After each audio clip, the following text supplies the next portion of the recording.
Good evening, and welcome to the next episode in I Can Fix It at the School of Rock. We hope you enjoyed these series so far, and without further ado, let's get into it. Episode 5, I Can Fix It. Step 4, Accountability, without permission. We have established 3 practical standards so far. Evidence must be tested. Decisions must be measured by their effect on American households. Transparency must be treated as structure, not as favor. Today, we've reached the step that determines whether any of those standards actually bind. Build accountability that does not depend on the goodwill of the same actors who benefit from the current incentives.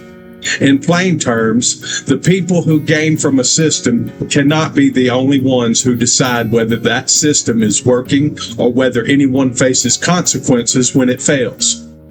When accountability requires the voluntary cooperation of those who hold power, it becomes optional.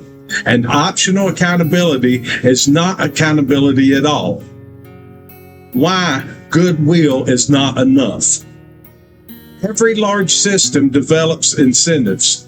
Officials, agencies, contractors, and connected interests learn what is rewarded and what is protected.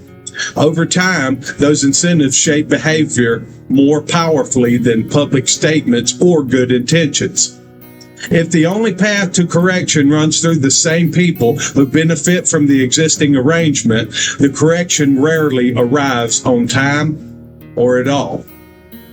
History demonstrates this pattern repeatedly. Historical sample 1, the savings and loan crisis. In the 1980s, a combination of deregulation, moral hazard, and weak oversight produced a wave of failures among savings and loan institutions.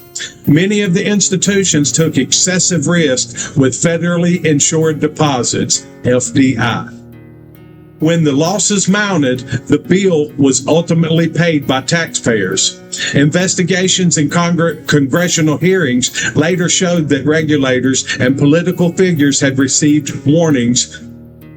In numerous cases, those warnings were soft-pedaled or delayed.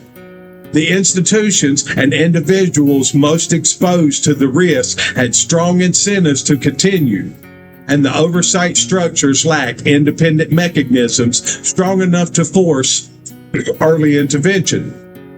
The final cost to the public ran into hundreds of billions of dollars.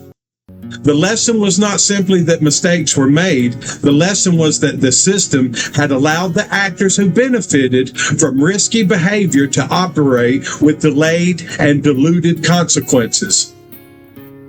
Historical example 2. Intelligence and pre-war assessments. Before major military commitments in the early 2000s, intelligence assessments were presented to policymakers and the public with a high degree of certainty on critical points. Subsequent official reviews, including the Senate Select Committee on Intelligence and the Rob Silberman Commission, found that significant caveats had been downplayed, dissenting views had been sidelined, and the institutional process had failed to force a fuller airing of uncertainties. The officials and agencies involved face limited personal or institutional consequences proportional to the scale of the error. Career paths continued, budgets were maintained, and the same structural incentives remained largely intact.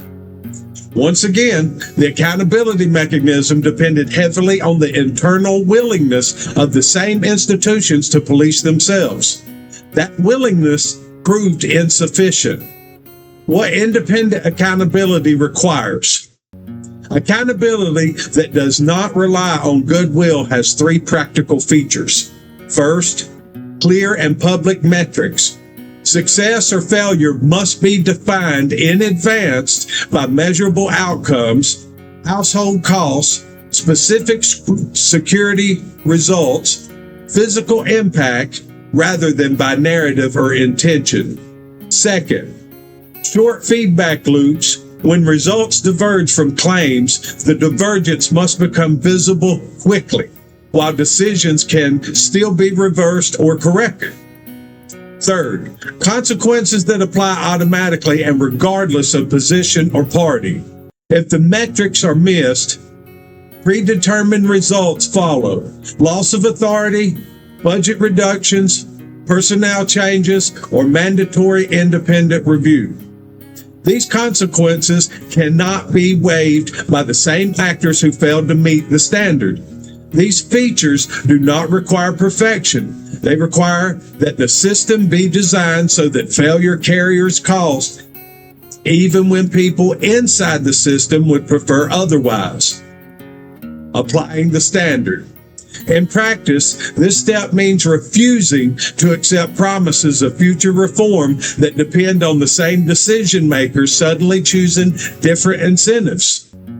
It means insisting that every major policy carrier publish metrics and automatic review triggers. It means treating the absence of independent enforcement as a design flaw, not as an unfortunate exception. When accountability is structured this way, the earlier steps gain force. Evidence matters because someone will be measured against it. Household effects matter because someone will answer for them. Transparency matters because the information will be used to trigger consequences. Without this step, the previous standards remain advice. With it, they become enforceable. A system that can only be corrected by the voluntary restraint of those who benefit from it is not a self-correcting system. It is a system that waits for permission to improve. History shows the price of that arrangement: delayed recognition of failure, compounded costs, and eroding public trust. Practical step 4 removes the requirement for permission.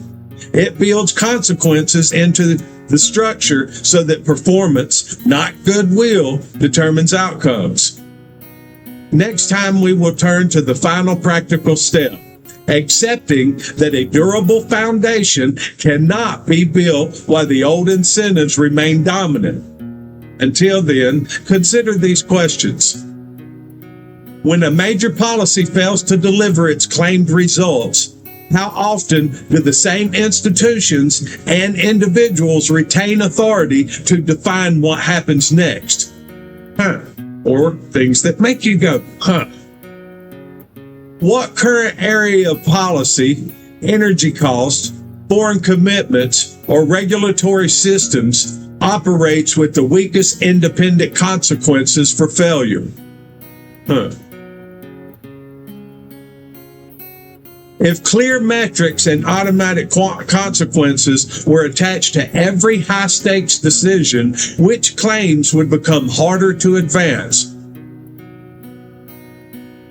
How much of the gap between official statements and lived household reality can be traced to accountability that still depends on internal goodwill?